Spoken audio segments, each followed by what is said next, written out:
Bueno, aquí estamos de vuelta. Quería mostrarles esta referencia que les había comentado en el video anterior respecto de esta película, como para ambientarnos un poco en el momento histórico que estamos hablando. Bien, en este caso yo les comparto aquí un fragmento de esta película. Ahí pueden ver las referencias de dónde lo podemos encontrar en la plataforma de YouTube. Y quiero que se fijen, en este caso particularmente, Eso es muy extraño contestar. Eso quiero creer, doctor, pero en este caso es necesario. Necesito operar inmediatamente. Operar. Está muerta. lo que vamos a ver en este caso es, en aquel momento, cuando las personas todavía no tenían interiorizado, no tenían un contacto con los métodos científicos que se fueron creando específicamente para distintas áreas del conocimiento. Se lo asocia normalmente con esto, con la investigación científica, la investigación policial, una de las aplicaciones, la indagación, el método de indagación que utiliza, el razonamiento que utiliza el investigador y el esfuerzo que él hace por desligarse de todo de toda la visión mística o, por así decirlo, sobrenatural para explicar los hechos. Él está buscando, en este caso, en el conocimiento de la época y dejando de lado todos los prejuicios relacionados, por ejemplo, con la investigación. Cosas que antes hubieran sido impensadas, hubieran sido tratadas de herejía. Esta película tiene muchos párrafos en donde ustedes pueden ver justamente esto. Hay dos visiones del mundo en un periodo en que están conviviendo. Una visión basada en la fe y una visión basada en la razón, con la aplicación de este método científico. Bueno, eso a modo de una manera de ubicarlos a ustedes un poco más en cómo podríamos imaginarnos este momento de transición. Bien, para avanzar, ¿de quién vamos a hablar en este momento? De un filósofo que tradicionalmente se lo ubica como el filósofo que se encuentra en el gran momento de cambio, o gracias a su pensamiento se producen un antes y un después en la historia de la filosofía y de las ciencias. Este filósofo francés fue René Descartes. Nació en el año 1596 y murió en el año 1650, estamos hablando siglo XVII. Él fue un filósofo, un matemático y un físico. Y los aportes de su trabajo, de su pensamiento, impactaron en muchas áreas de conocimiento a lo largo de 5 siglos de historia, a partir de aquel momento hasta el día de hoy, pero principalmente en la geometría analítica, en la matemática, en la filosofía naturalmente, y se lo asocia, por ejemplo, con el mecanicismo y con el racionalismo. Entonces, la figura de Descartes y su pensamiento están íntimamente ligadas con el racionalismo y con el mecanicismo. Se conoce por un pensamiento, un episteme, en la filosofía, como nosotros lo estamos llamando el episteme, que se refiere a lo central de su pensamiento, que está representado en esta frase, cogito ergo sum, en latín, que significa pienso, luego existo. Con el adjetivo cartesiano, muchas cosas en nuestra vida, en nuestro conocimiento, toman ese adjetivo que quiere decir aquello que está bajo la razón, se encuentra justificado por la razón y que implica todo un modo de ver que está ligado al pensamiento de este filósofo y del cual vamos a hablar en este momento. Bien, en este caso se considera una de sus obras centrales el Discurso del Método del año 1637. Pero en otras obras es donde él está planteando esta frase que resume su filosofía, que sería básicamente lo que él está buscando. El método que propone, que es base de todo su pensamiento para la filosofía, la matemática y luego que busca aplicar, que sea aplicable en todas las ciencias para la generación de conocimiento, es el método de la duda. En sus obras él realiza una serie de acercamientos, de reflexiones, buscando la manera de encontrar una certeza. En su método de la duda, él dice de que todos nuestros conocimientos, todo lo que damos por sentado, todo lo que damos por certero, debe ser puesto en duda, debe confrontarse.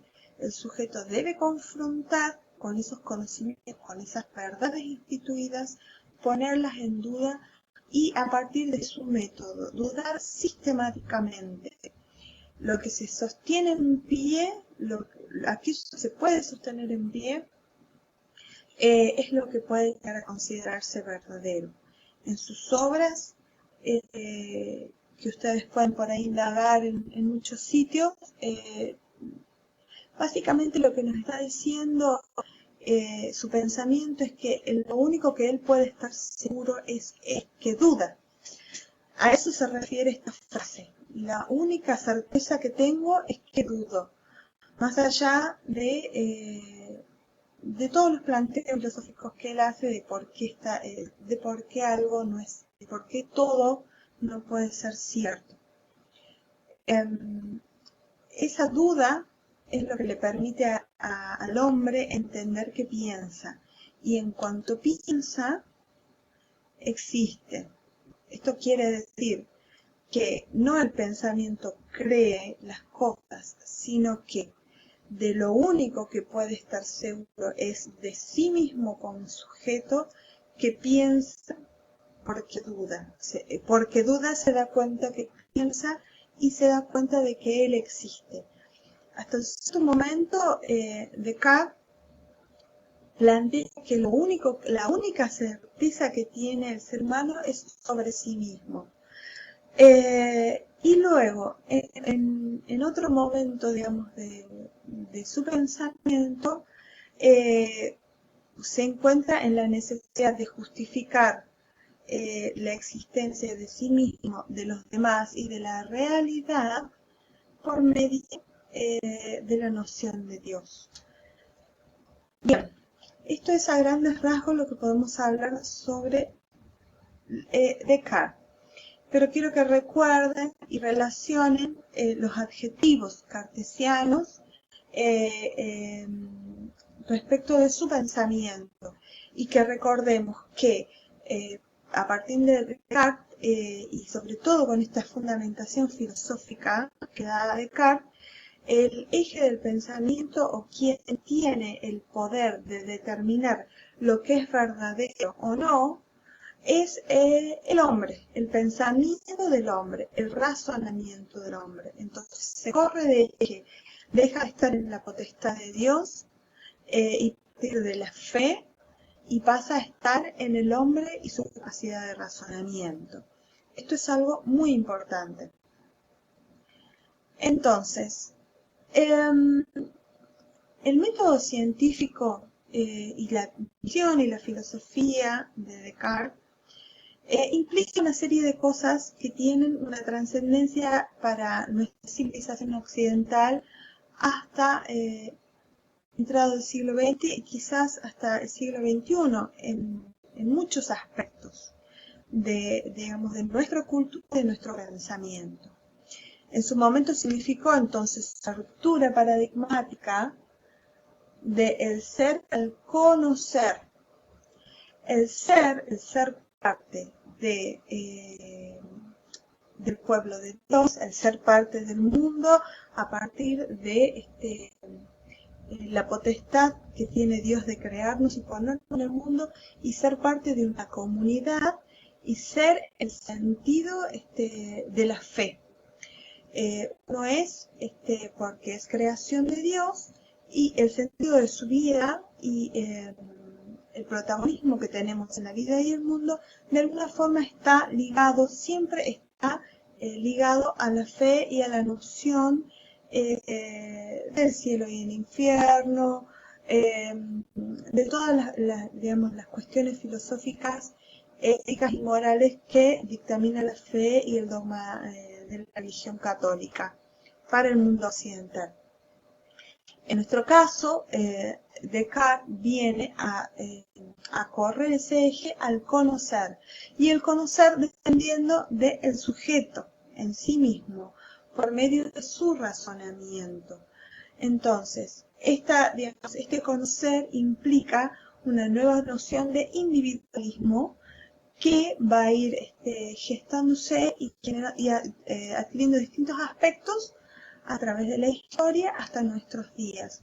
La noción de lo individual, el sujeto individual, tiene, por así decirlo, sus comienzos en estas épocas con este autor. Su filosofía entonces está basada en el dualismo de la mente y el cuerpo. Esto es algo que nos interesa. ¿Por qué? Porque a partir de Descartes, la cultura, la sociedad, aplica, digamos, esta noción de que hay un dualismo que implica una separación de lo que es la mente de lo que es el cuerpo. Entonces, está mencionando acá la mente, el pensamiento, es el res cogitans. Y la extensión, el cuerpo, es res extensa. Entonces, hay una disociación entre mente y cuerpo a partir de la filosofía de Descartes.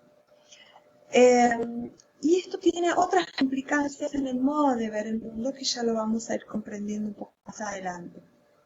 También se considera el nacimiento de la epistemología. ¿En qué sentido? En que esta disciplina, parte de la filosofía, va a permitir verificar que el conocimiento que hemos alcanzado a partir del método científico es válido o no.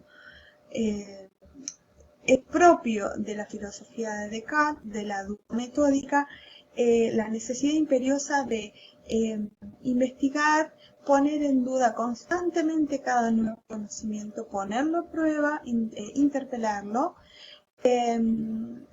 a través del mismo método con el que creamos, lo ponemos en duda, lo interpelamos, lo confrontamos y vemos si es válido. Entonces, hay toda una rama de la filosofía y de las ciencias, y que luego se va haciendo más específico de cada área de conocimiento de cada ciencia, en la epistemología, digamos, que está orientada a indagar si ese conocimiento que se genera por medio del método científico en las distintas ciencias es válido o no. Y otra cosa que es importante para recalcar es centrar en la cultura occidental. A partir de este momento se considera que el único método para alcanzar la verdad es el método científico. Es más, Descartes plantea que es la única manera que el hombre tiene de alcanzar la verdad y la certeza es este método. No hay otro método. Él considera infalible. Y de alguna forma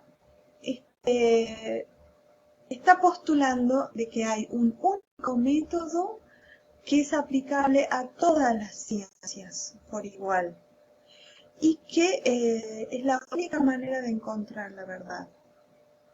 ¿Verdad? Entonces, de alguna forma, si bien estamos saliendo de esta época en donde todo del teocentrismo y pasamos al antropocentrismo, sin embargo Descartes en su filosofía y por medio de la ciencia busca fundamentar y fundamenta la existencia de Dios, y Dios como la verdad última.